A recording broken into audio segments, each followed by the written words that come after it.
The morning sky over Seoul turned black as massive ships blocked out the sun. Captain Jae-woo Kim stood on the roof of the defense building, watching the alien vessels hover like dark clouds above the city. Each ship was bigger than 10 city blocks, their metal surfaces smooth and shining. "Sir, they're not responding to any signals," reported his communication officer through the radio. "No answer to our calls. Nothing." Jae-woo gripped his rifle tighter. 3 days ago, these ships had appeared over major cities around the world. London, New York, Tokyo, Delhi, all covered by the same dark shadows. The world's leaders had tried everything. Radio messages, light signals, even nuclear warnings. The aliens ignored them all. "All units, prepare for defense." Jae-woo spoke into his radio. His voice was calm, but his heart was racing. 20 years in the military had taught him to stay cool under pressure. But this was different. This was not human enemies. This was something else entirely. The first beam of light came without warning. It shot down from the largest ship and hit the military base 2 kilometers away. Where the base had been, now there was only empty ground. Not even smoke. Just nothing. "Move! Everyone move!" Jae-woo shouted as more beams began falling like deadly rain. Buildings disappeared in flashes of white light. Cars, trees, people, all gone in seconds. The aliens were not here to talk. They were here to take. Dr. So-young Park was in her laboratory when the attack began. She had been studying samples of strange material that had fallen from the sky the night before. The substance was unlike anything on Earth. It seemed to change color and shape when she looked at it. The building shook as explosions echoed outside. So-young grabbed her research notes and ran to the window. The city was burning, but not with normal fire. The flames were blue and silver, spreading in patterns that made no sense. "Everyone to the basement," she called to her team, but as they ran toward the stairs, a beam of light cut through the roof above them. So-young felt a strange tingling sensation wash over her body. Her legs became heavy, then numb. The last thing she saw before everything went dark was a tall figure made of what looked like living glass. Lieutenant Tae-ho Lee was leading his squad through the streets when the capture began. They had been trying to reach civilians trapped in a shopping center. The aliens had stopped destroying buildings and started taking people instead.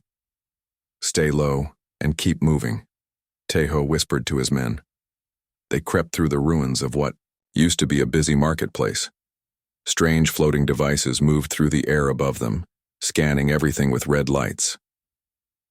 One of the devices stopped directly above Private Park. The young soldier looked up just as a beam of light surrounded him. His body became stiff and his eyes closed. Then he rose into the air, floating toward one of the massive ships. "Park!" Tae-ho reached out, but another beam caught him too. The tingling started in his fingers and spread through his whole body. He tried to fight it, tried to move, but his muscles would not obey. As consciousness faded, he saw hundreds of other people floating up toward the ships like leaves in the wind. Hyejin Nam had been fixing a broken generator in her apartment building when the world changed. As an engineer, she understood machines and how they worked. But the technology she saw now made no sense at all. The aliens moved through the streets like walking sculptures. They were tall, maybe 3 meters high, and seemed to be made of crystal or glass. Their bodies had 4 arms each, and they moved without making any sound. Behind them walked smaller creatures that looked like metal spiders, carrying unconscious humans. Hyejin hid behind a concrete wall and watched the strange parade. The aliens were collecting people but not killing them. They seemed to choose carefully, taking some humans while leaving others behind. She noticed they preferred younger, healthier people. Scientists, soldiers, teachers, engineers like herself. Shadow fell across her hiding spot. One of the crystal beings stood above her, its multiple arms reaching down. Hyejin tried to run, but her body was already becoming numb from the capture beam. When the humans woke up, they found themselves in a place that was nothing like Earth. Jae-woo opened his eyes first. He was lying on a soft surface that felt warm and slightly wet. The air smelled strange, clean but with a hint of something sharp and metallic. The room around him was huge, with walls that curved up to meet a ceiling covered in lights that looked like stars. Other humans were scattered across the floor, slowly waking up, He recognized some faces, soldiers from his unit, civilians from Seoul, people he had seen on the news. "Where are we?" So Young asked as she sat up slowly. Her head was spinning, and her mouth felt dry. "I don't know," Jae-woo replied, helping her stand. "But we're not on Earth anymore." Through the transparent walls they could see an alien landscape. The sky was purple, and 2 moons hung low on the horizon. Strange plants that glowed with their own light grew in organized rows. Flying creatures that looked like living ribbons moved through the air in graceful patterns. "It's beautiful," whispered Hyejin, pressing her hand against the wall. "But why are we here?" Their answer came in the form of one of the crystal beings. It entered through a section of wall that simply opened like water. The alien was even, taller up close, and its body seemed to shift and change color as it moved. It had no face that they could recognize, but somehow they knew it was looking at them. The creature made sounds that were like music mixed with breaking glass. Somehow the humans understood its meaning, though they didn't know how. "Welcome to your new home," the alien seemed to say. "You are now part of the Great Collection. You will be fed and cared for. You will be safe here." "Collection?" Jae-woo stepped forward. "We're not things to be collected, we're people. We have lives, families." The alien tilted its head in a way that seemed almost amused. It made more musical sounds. "You are interesting creatures. Your emotions are very strong. This will provide good entertainment for our visitors. Do not worry, you will be happy here." Taeho had been quiet until now, studying the room and their captor. "Entertainment?" he asked slowly. The crystal being gestured with one of its arms toward the transparent walls. Beyond their room, they could now see other enclosures. Each one contained different types of creatures. Some that looked like humans, others that were completely alien. All of them were behind walls, living in artificial environments. "You are in the Grand Menagerie of Kethvar," the alien explained. "Beings from across the galaxy come here to observe and learn about different species. You will demonstrate your behaviors, your culture, your way of life. In return, you will have everything you need." The truth hit them like a cold wave. They were not prisoners. They were not even slaves. They were pets in an alien zoo. "This is impossible," So Young said, her scientific mind struggling to accept what she was seeing. "We're intelligent beings. We have technology, art, science." "Yes," the alien agreed. "Your species shows some basic problem-solving abilities. This makes you more interesting than many others. Our visitors will enjoy watching you play with simple tools and solve basic puzzles." The humans looked at each other in shock and growing anger. The aliens saw them as smart animals, nothing more. In their captors' eyes, humans were as intelligent as dogs or dolphins, clever enough to be entertaining, but not truly sentient. "I am Zilmoths," the crystal being continued. "I am your caretaker. I will ensure you remain healthy and active. Your feeding time is in 2 hours. Rest now. Tomorrow the observations begin." With that, Zilmoths left through the wall, which sealed itself behind him. The humans were alone in their beautiful prison, staring out at a sky that would never again be home. Jae-woo clenched his fists and looked around at the others. In their eyes, he saw the same thing he felt, a burning determination that their captors had not expected and did not understand. They had made a mistake, a big mistake, and someday, somehow, the humans would make sure they regretted it. 3 months had passed since the humans arrived at the Grand Menagerie. Each day began the same way. Bright lights would slowly fill their enclosure, mimicking Earth's sunrise. Zilmoths would appear with their food, small containers of paste, that tasted like nothing but kept them alive. Jae-woo had learned to wake up before the lights came on.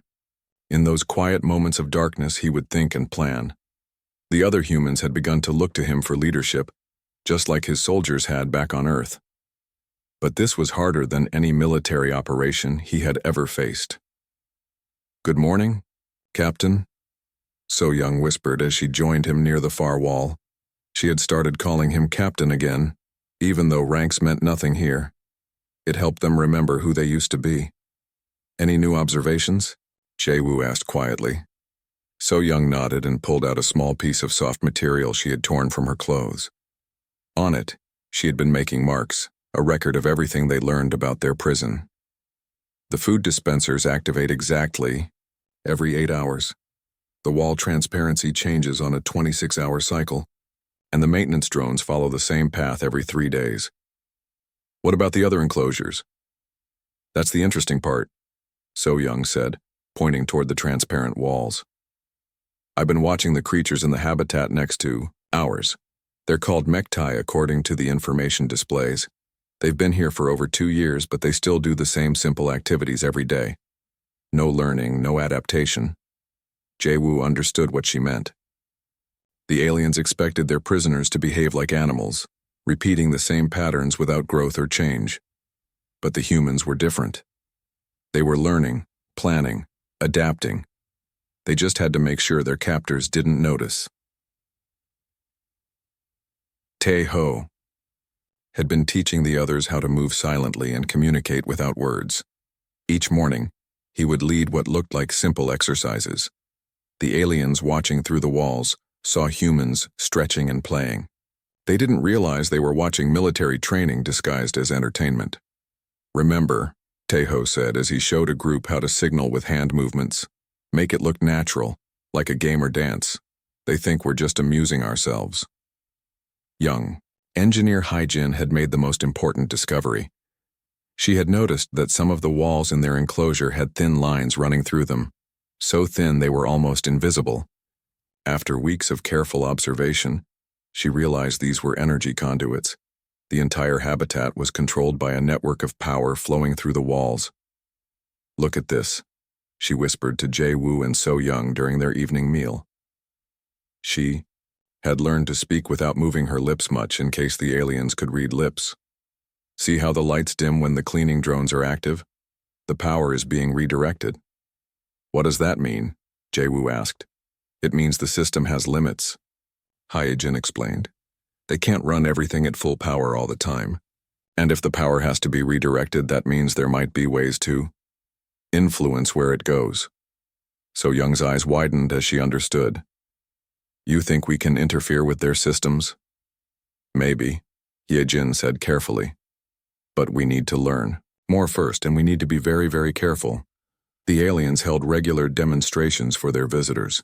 Groups of crystal beings would gather outside the human enclosure, making their musical glass sounds as they watched the humans eat, sleep, and interact. Sometimes they would activate puzzles or obstacles in the habitat, watching how the humans solved them.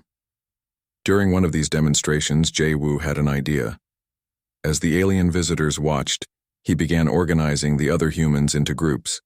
To the aliens, it looked like simple social behavior, but Jae-woo was actually creating a communication network. Team leaders, he said loudly as if he was just playing a game. Take your groups to different areas. We'll see which team can build the best shelter. The aliens made pleased sounds, enjoying what they saw as primitive cooperation. They didn't realize that Jae-woo had just assigned reconnaissance duties to trusted individuals. Each team leader would observe a different part of their prison and report back during the next mealtime. So-young's team was assigned to study the food dispensers. Tae-ho's group watched the maintenance drones. Hae-jin focused on the energy patterns in the walls. Other teams observed the viewing areas where aliens gathered, noting when guards were present and when they were alone. After 2 weeks of careful observation, they held their first real meeting. They gathered in the center of their habitat, sitting in a circle as if they were just socializing. To anyone watching, they looked like friends sharing stories. The food dispensers are controlled remotely, So-young reported quietly, but there's a manual override panel behind the main unit. It's designed to be accessed by the crystal beings, but I think a human could reach it. The maintenance drones follow exact patterns, Tae-ho added. Same route, same timing, every 3 days. But they have sensors that respond to movement. If something blocks their path, they wait exactly 30 seconds before calling for help. Hae-jin had the most interesting news. The energy network is more complex than I thought. It's not just powering our habitat. It connects to other enclosures, maybe the entire facility. And there are junction points, places where multiple energy streams meet.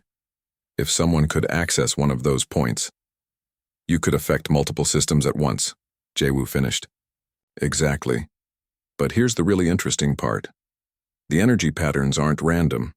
They follow mathematical sequences that remind me of Earth's quantum theory.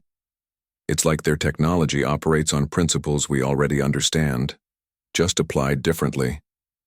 This was the breakthrough they needed. The aliens' technology wasn't completely foreign. It was advanced, but it followed rules that human science could comprehend. More importantly, it had been designed for beings who thought in rigid, predictable patterns. It wasn't built to handle the creative, unpredictable nature of human intelligence. Over the following weeks, they began small experiments. When the cleaning drones came through, Hee-jin would accidentally drop pieces of food in specific locations, forcing the drones to alter their routes slightly. She timed these changes carefully, learning how the automatic systems responded to unexpected situations. So Young started having conversations with some of the other imprisoned species. The aliens found this entertaining, not realizing she was actually trying to establish communication. Most species couldn't respond meaningfully, but a few showed signs of intelligence that their captors had missed. Taeho organized what looked like games and competitions among the humans. The aliens enjoyed watching these displays of primitive social behavior. They didn't understand that Taeho was actually testing each person's skills and abilities, identifying who was best suited for different types of missions. The humans' big test came during a special demonstration. A group of important alien visitors had come to view the exotic Earth specimens. Zilmoths activated several complex puzzles simultaneously, wanting to show off how clever his pets could be. The humans saw this as an opportunity. Working together with practiced coordination, they solved the puzzles quickly and efficiently. But they also did something else. They used the puzzles to send signals to each other, coordinating their movements in ways the aliens couldn't see. To the crystal beings watching, it looked like impressive but simple cooperation. They made pleased sounds and probably reported that the human specimens were developing nicely. They had no idea they had just witnessed a military-style operation carried out with precision timing. "Did you see that?" Hee-jin whispered later that evening. "When we were solving the maze puzzle, I got a clear look at the control interface. It uses the same symbols I've been seeing in the wall displays." "Symbols?" So Young asked. "Their written language, or at least their technical notation. I think I'm starting to understand how to read it." Jae-woo felt a thrill of excitement, though he kept his expression calm. "How long before you can understand enough to be useful?" "Give me another month of careful observation," Hee-jin said. "Maybe less if I can get closer looks at their control systems." As the humans settled down for the evening, they looked like any other group of prisoners adapting to captivity. Zilmoths observed them through the walls and felt satisfied with their progress. His Earth specimens were developing interesting social behaviors and showing good problem-solving abilities. The visitors would be pleased. He had no idea that his pets were planning something that would shake the foundation of the entire Veltar Empire. The humans were not adapting to captivity. They were preparing for war. And every day they were getting smarter, stronger, and more dangerous. 6 months had passed since the humans arrived at the menagerie. Today was different. Today, everything would change. Hee-jin knelt beside a broken cleaning drone in the corner of their habitat. The machine had stopped working 3 days ago, and the aliens hadn't bothered to fix it yet. To them, it was just a minor problem. To Hee-jin, it was the opportunity she had been waiting for. "Keep watch," she whispered to Taeho, who was leading a group of humans in what looked like morning exercises near the viewing wall. If any aliens appeared, he would signal her immediately, using a piece of metal she had carefully loosened from the food dispenser. Hee-jin opened the drone's outer shell. Inside, she found exactly what she had hoped for: a network of crystal circuits connected by thin energy threads. The patterns were the same ones she had been studying in the walls for months. "So Young, come here," she called softly. "But make it look casual." So Young walked over, pretending to examine the broken drone with curiosity. What did you find? This, Hyejin pointed to a small crystal node at the center of the drone's systems. This is how they control everything. It's like a tiny computer, but it works with light and energy instead of electricity. She carefully touched one of the energy threads with the metal piece. The crystal node flickered, and suddenly symbols appeared in the air above it.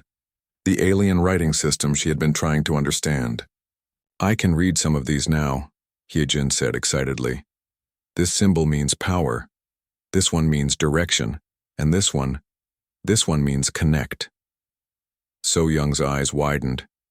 You mean we can interface with their technology? Better than that, Hyejin whispered. I think we can control it.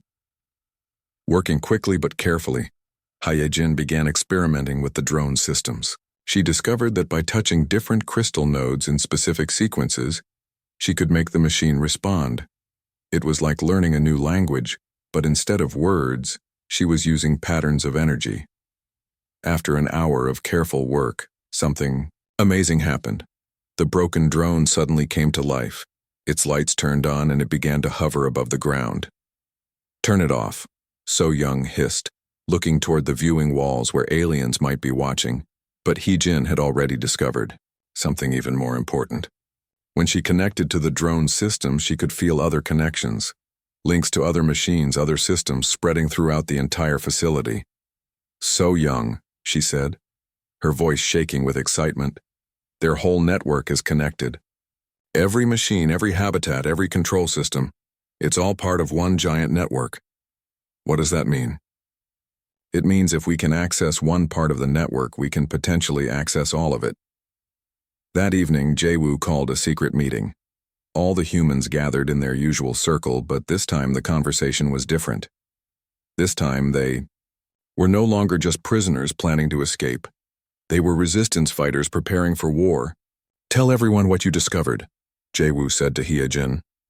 Hyejin explained about the drone, the crystal nodes, and the vast network that connected everything in the facility. As she spoke, she could see understanding and hope growing in the faces around her. But there's more, she continued. While I was connected to the network, I sensed something else. Other intelligences, other minds that didn't feel like the crystal beings. What do you mean? Asked Minsu, one of the newer arrivals who had been captured from Busan. I think there are other species here who are smarter than the aliens realize. Just like us. So Young leaned forward. If that's true, then we're not alone in this. We could have allies. But first we need to reach them, Jae-woo said, and we need to learn more about this network. Over the next week, they began a more organized effort. Hyejin continued her experiments with broken maintenance equipment, each time learning more about the alien control systems. Taeho expanded their communication network, teaching more humans how to pass information without being detected. So Young started observing other species more carefully, looking for signs of hidden intelligence. The breakthrough came when they found Dong Hyun in the new arrivals section. Dong Hyun had been a quantum physicist at Seoul National University before the invasion.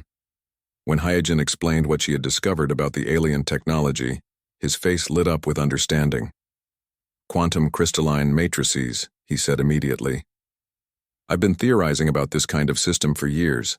The crystals store and process information using quantum states. That's why their network can connect across such vast distances. Can you help us understand it better? Jae-woo asked. Better than understand it, Dong Hyun said with a grin. I think I can help us improve it. Working together, Hyejin and Dong Hyun made rapid progress. They discovered that the alien network operated on assumptions about how intelligent beings would interact with it. The crystals expected orderly, predictable thought patterns. They were not designed to handle the chaotic, creative way that human minds worked. It's like they built a lock that can only be opened by thinking in straight lines, Dong Hyun explained. But human thoughts don't work that way. We think in spirals, in connections, in creative leaps. Their system doesn't know how to handle that. So we have an advantage? So Young asked. We have more than an advantage, Hyejin said. We have a weapon. 2 weeks later, they were ready for their first real test. During the next maintenance cycle, When the cleaning drones entered their habitat, Hyejin was prepared. She had practiced the connection sequence dozens of times using broken equipment. Now as a functioning drone approached her, she reached out and touched its crystal control node. The connection was immediate and overwhelming. Suddenly, she could feel the entire facility around her. She sensed thousands of machines, hundreds of habitats, and the vast network that controlled them all. But more importantly, she sensed other minds. In habitats scattered throughout the facility, she felt intelligences that were awake and aware. Species that had been captured and displayed, like animals but who had retained their ability to think and reason. The aliens had made the same mistake with dozens of different species. They had underestimated their prisoner's intelligence. But she also sensed something else, a mind that was different from the others. Younger, more curious. An alien mind that was questioning what it had been taught. When Hyejin disconnected from the network, she was trembling with excitement and fear. "There are at least 50 other intelligent species here," she reported to the group. "All of them treated like animals, just like us. And there's something else. One of the aliens, one of the crystal beings, is starting to suspect that we're not what they think we are." Jae-woo felt a chill run down his spine. "Are we in danger?" "I don't know," Hyejin said. "But I felt curiosity from this alien, not hostility. It was young, I think, questioning the things it had been told." "What do we do?"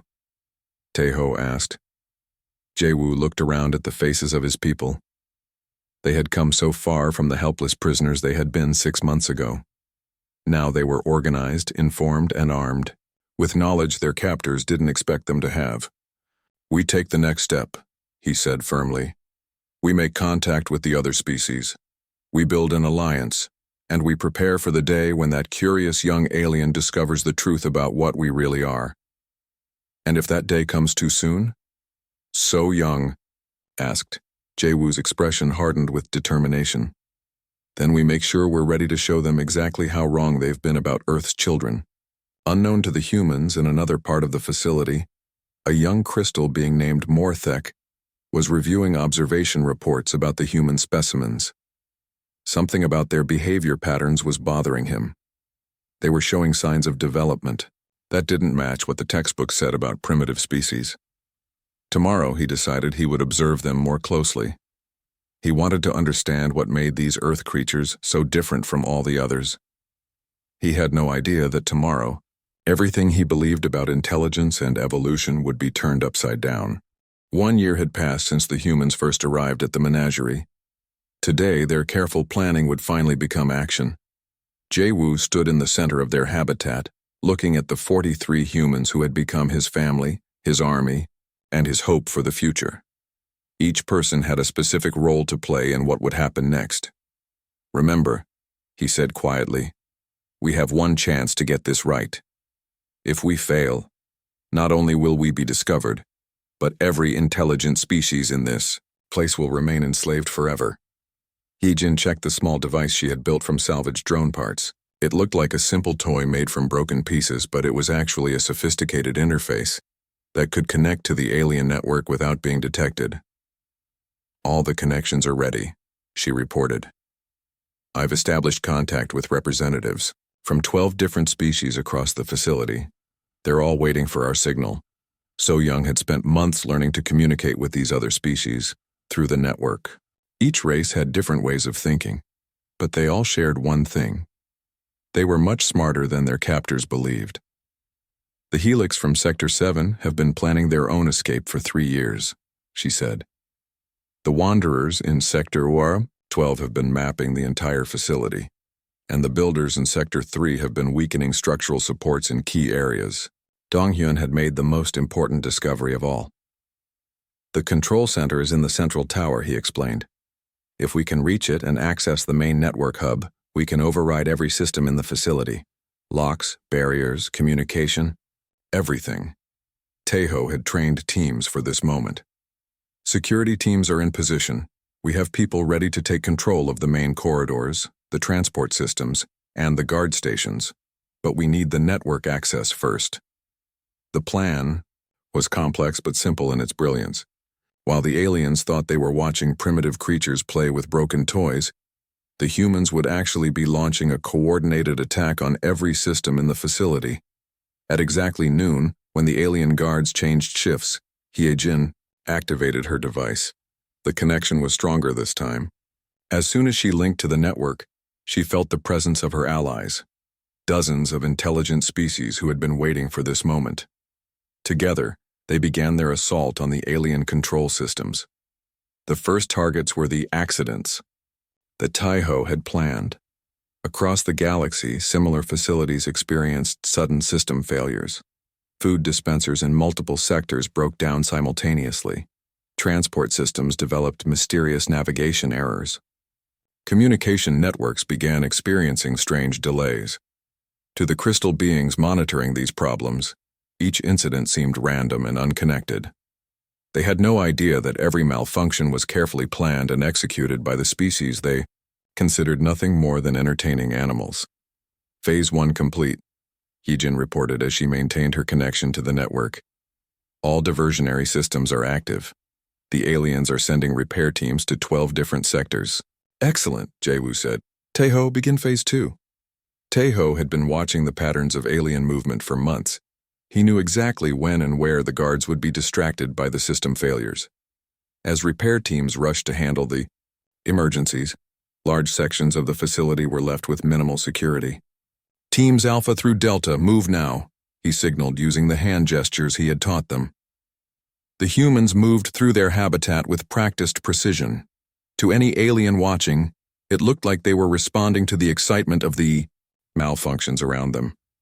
In reality, they were executing a military operation. Hye-jin's team reached the maintenance tunnels first. The passages were designed for cleaning drones, not for living beings. But humans were smaller and more flexible than the crystal aliens had expected.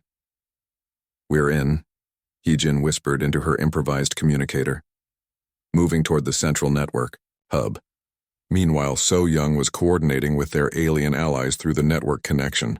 Species across the facility were taking advantage of the confusion to break free from their own habitats. The Helix have secured Sector 7, she reported. The Wanderers are moving through Sector 12. The Builders are, oh my, they just brought down the entire security wall in Sector 3. Dong-hyun monitored the alien responses through intercepted communications. The crystal beings are confused, he said with satisfaction. They're treating each incident as a separate technical problem. They don't realize it's all connected. But their luck was about to change. In his observation, post-young Morthek had been watching the human habitat more closely than usual. Something about their behavior during the system failures struck him as wrong. They were moving too purposefully, too organized. This wasn't the random panic he would expect from primitive creatures. He activated his personal scanner and directed it at the human enclosure. What he saw made his crystalline body shimmer with shock. The humans weren't panicking. They were communicating with sophisticated hand signals. They were coordinating. They were planning. Impossible, Morthek whispered in his musical language. But the evidence was right in front of him. These weren't simple animals. They were intelligent beings conducting a military operation. He reached for his communication device to alert the security forces, then stopped. If he was right, if these creatures were truly intelligent, then everything his people believed about other species was wrong. Everything they had done was wrong. Instead of calling for help, Morthek did something that would change the course of galactic history. He accessed the facility's records and began reviewing months of observation data about the humans. The more he looked, the more obvious it became. The humans had been learning, adapting, planning. They had been pretending to be simple animals, while actually preparing for rebellion. And if the humans were this intelligent, what about the other species? What about all the creatures his people had captured and displayed over the centuries? Morthek felt something he had never experienced before. Shame. While the young alien struggled with his revelation, Hye-jin's team reached the central network hub. The chamber was vast, filled with massive crystal formations that pulsed with energy. This was the brain of the entire facility. I'm connecting now, Hye-jin said as she approached the largest crystal, Once I'm in, we'll have control of everything. She placed her hands on the crystal surface and felt the full power of the alien network flow through her consciousness. It was overwhelming. She could sense every system, every habitat, every creature in the facility. But she also sensed something else. Fear. The crystal beings were finally beginning to realize that something was very wrong. Jay-Woo, she called out urgently. They're starting to understand. Some of the aliens are connecting the incidents. We need to move faster. All teams accelerate timeline, Jay-Woo commanded. Taeho, secure the main corridors now. So-Young, tell our allies to begin the final phase. Across the facility, the rebellion erupted into open action. The Helix used their natural camouflage abilities to disable security systems. The Wanderers, who could phase through solid matter, appeared in control rooms throughout the complex. The Builders, masters of technology, began turning the aliens' own weapons against them. But the most devastating attack came from an unexpected source, Morthek himself. The young crystal being had made his choice. Instead of alerting security, he began broadcasting a message to every Veltar in the facility. We have been wrong. The specimens are intelligent. They are not animals. They are people. The message sent shockwaves through the alien command structure. Some crystal beings refused to believe it. Others demanded proof. A few, like Morthek, began to question everything they had been taught about other species. In the confusion that followed, Hee-Jin completed her infiltration of the main network. With Dong Hyun's help, she began systematically overriding every security protocol in the facility. I have control, she announced. All barriers are down. All weapons are disabled. All communication with the Veltar homeworld is cut off. Jay-Woo felt a surge of triumph, but he knew their work was far from over.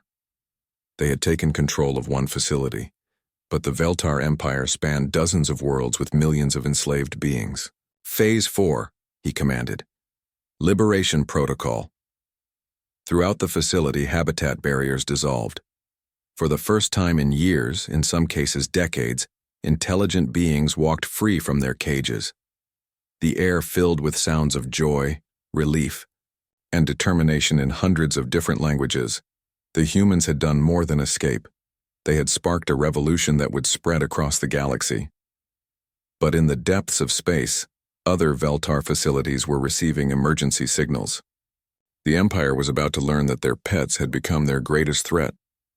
3 days after the facility rebellion, the humans stood in what used to be the Veltar Command Center.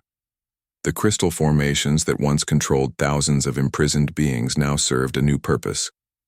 They were the headquarters of the Galactic Liberation Alliance. Jay-Woo looked out through the great viewing window at the ships gathering in space around them. Each vessel represented a different species that had been freed from the menagerie. The Helix brought their bioships that looked like living creatures. The Wanderers arrived in vessels that seemed to flicker in and out of reality. Rebelliers had constructed new ships using Veltar technology, but improved with their own innovations. Status report, Jay-Woo said to his command team. Hee-Jin stood beside a massive control crystal, her hands moving through holographic displays that showed the entire galaxy. We now control 7 facilities across 3 star systems. Each liberation has freed more species and added to our alliance. Current count is over 40 different intelligent races. What about Veltar response? Taeho asked. They're in chaos, So-Young reported from her communication station. Their rigid command structure can't adapt to simultaneous rebellions across multiple worlds. They keep trying to establish contact with facilities that are no longer under their control. Dong Hyun had spent the last 3 days studying captured Veltar technology. Their entire empire is built on the assumption that other species are inferior, he explained. Their communication networks, their security systems, even their military tactics, everything assumes they're dealing with simple animals. When, faced with coordinated intelligence, their systems are completely unprepared. The breakthrough moment came when Morthek requested a meeting with the human leadership. The young crystal being had become the voice of those Veltar who were beginning to understand the truth about their empire. I speak for the awakened, Morthek said in his musical language, which the humans could now understand through the translation network they had built. We are Veltar who have seen the evidence and accepted the truth. Your species and many others are not animals. You are people. What we have done is wrong. Jaewu studied the alien carefully. Everything about this moment would determine the future of both their species. How many of your people think like you do? More than you might expect, Morthek replied. But fewer than you need. The Elder Council refuses to acknowledge what is happening. They call it impossible. They say it must be some kind of disease affecting the animals. And what do you want from us? So Young asked. Morthek's crystalline body shifted colors as he considered his words. Help us change our people. Help us understand what we have done wrong. And in return we will help you reach the homeworld of HFY Prime. Hyjin looked up from her control crystal. The homeworld? Why is that important? Because that is where Emperor Clythus rules, Morthek explained. And that is where the central control matrix is located. If you can reach it, you can override every Veltar facility in the galaxy simultaneously. The room fell silent as the implications sank in. They weren't just talking about freeing more prisoners. They were talking about ending the Veltar Empire itself. How heavily defended is this homeworld? Taeho asked, his military mind already working on the problem. Very, Morthek admitted. But the defenses are designed to stop external attacks, from ships and armies. They are not designed to stop what you have become. What do you mean? Jaewu asked. You have become something the Veltar cannot understand, Morthek said. You are not conquering us with superior weapons or numbers. You are defeating us with superior intelligence and creativity. Our defenses cannot stop an enemy that thinks in ways we never imagined. Over the next week, they planned the most audacious operation in galactic history. Using captured Veltar ships crewed by liberated species, they would travel to HFY Prime disguised as a normal transport convoy, delivering new specimens to the Emperor's personal collection. The irony was perfect. They would use the Veltar's own arrogance against them one final time. Jaewu selected a small team for the mission. Hyejin and Donghyun would handle the technical aspects of accessing the central control matrix. So Young would coordinate with their allies across the galaxy. Taeho would lead security, and Morthek would serve as their guide and translator. Remember, Jaewu told his team as they prepared to board the Veltar transport ship, we're not going there to destroy them. We're going there to free everyone, including the Veltar themselves. They've been trapped by their own rigid thinking for so long they've forgotten how to see the universe clearly. The journey to HFY Prime took 5 days. During the trip, Morthek told them about Emperor Clythus, an ancient being who had ruled for over 1,000 years, and who had never encountered a problem he couldn't solve with superior technology and force. He will not understand you, Morthek warned. In his mind, it is impossible for lesser species to challenge the Veltar. He may refuse to believe the evidence even when it is right in front of him. Then we'll have to make it impossible for him to ignore, Hyejin said grimly. The Imperial Palace was a structure of impossible beauty and terrible purpose. Crystal spires reached toward the sky, and energy fields created patterns of light that hurt to look at directly. At the center of it all was the throne room where Emperor Clythus held court. The central control matrix is beneath the throne room, Morthek explained as they made their way through the palace corridors. It is the source of all Veltar power. From there, the Emperor can control every facility, every ship, every system in the Empire. They encountered no resistance. The very idea that prisoners could escape their habitats, cross space, and infiltrate the Imperial Palace was so far outside Veltar, thinking that they had no defenses against it. When they reached the throne room, Emperor Clythus was receiving reports from across the galaxy. The ancient being was even larger than other Veltar. His crystalline body so old it had taken on a deep blue color that spoke of millennia of accumulated power. Impossible reports, the Emperor was saying to his advisors. Animals cannot rebel. Animals cannot use technology. These incidents must be caused by equipment failures or sabotage by enemy empires. Your Majesty, Jaewu said as he stepped out of the shadows. We're here to show you exactly how possible it is. The throne room erupted in chaos. Guards moved to attack the intruders, but found their weapons had been disabled by He Jin's interference with the palace systems. Advisors tried to call for backup, but discovered their communications were being jammed by technology they didn't recognize. Emperor Clythes stared at the small group of humans standing before his throne. For the first time in his 1,000-year reign, he was seeing something that his understanding of the universe said could not exist. "You are the Earth specimens," he said slowly. "But you are supposed to be in Habitat Dome 7 of Facility 9. How are you here?" "We walked out," Jae-woo said simply. "We used your own technology, your own ships, your own transportation systems. We've been doing this for weeks now, freeing our people and others you've enslaved." "Impossible," Clythes repeated. "You are animals. Animals cannot use advanced technology." He-jin stepped forward and placed her hand on one of the crystal formations that controlled the throne room. Instantly, holographic displays filled the air around them, showing real-time images from across the galaxy. "Watch," she said. The displays showed liberated facilities, mixed crews of different species working together, new technologies being developed by combining the knowledge of dozens of races. Most shocking of all, they showed Veltar cities where the awakened were convincing other crystal beings to question everything they had been taught. "Your empire is falling apart," So-young said. "Not because we're destroying it, but because it was built on a lie. The lie that you were superior to everyone else." Emperor Clythes's body began to flicker with patterns of light that Morthek translated as extreme distress. "This cannot be. We are the Veltar. We are the masters of the galaxy. We have been the masters for 10,000 years, and now you're not," Taeho said bluntly. "The question is, what happens next?"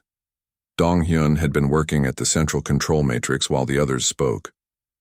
"I have access to the main network," he reported.